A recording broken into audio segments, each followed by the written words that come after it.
Plato's allegory of the cave is one of philosophy's oldest stories and one of its best. In the story, there are people who have lived their whole lives chained in a cave, and they're forced to look at the wall. Now, behind them is a fire, and in front of the fire are various shapes, people, animals, trees. And they see, against the flickering firelight of the cave wall, these shapes, and they think that they're looking at reality. But one day, one of the men breaks his chains, and he turns his head for the first time in his life, and he looks, and he sees the shapes, and he sees the fire itself.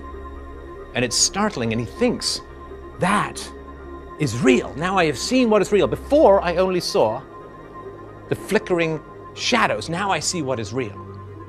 But then, he sees on the far side of the fire a passageway leading up. Curious, he decides to go up the stairs.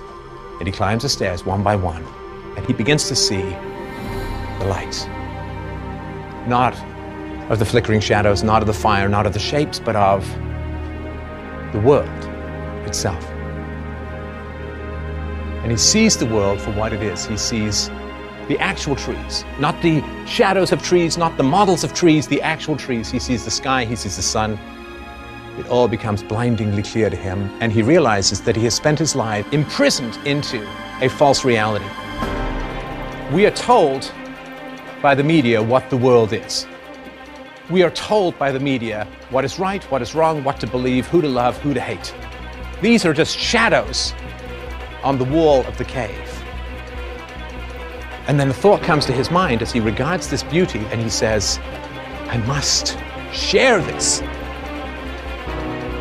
with the people below, with my friends, my companions, my compatriots chained in the cave. So he takes a last look to drink in the glory of everything that he sees. And then, with excitement, with joy, with anticipation, he turns back down into the cave. And he starts to tell everyone chained to the wall, this is not real, this is not real, these are illusions. And he reaches down and he tries to break their chains. And they do not thank him. They do not praise him. They do not admire his wisdom and his courage. They fight him. And they call him mad. They call him deranged, delusional, disruptive, seditious, dangerous. And he faces the choice that we all face when we learn the truth. Do we stay where we are hated, down in the dungeons, among the enslaved, mentally? Do we stay among those fixated on their screens who will not tear their eyes away from a manufactured reality to look at the world itself? Or do we go and climb those stairs again to imbibe all the glory and beauty of the natural world, leaving behind those who fight us for bringing them the truth? I say stand and fight.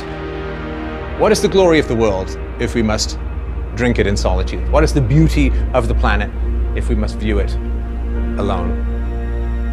We have an obligation, if we have seen the truth, to wrestle the lies from the minds of those stuck in the cave. The cave is the manufactured reality of those who would control us by controlling what we think. But fundamentally, you can't control what someone thinks, because once they think, they are beyond your control.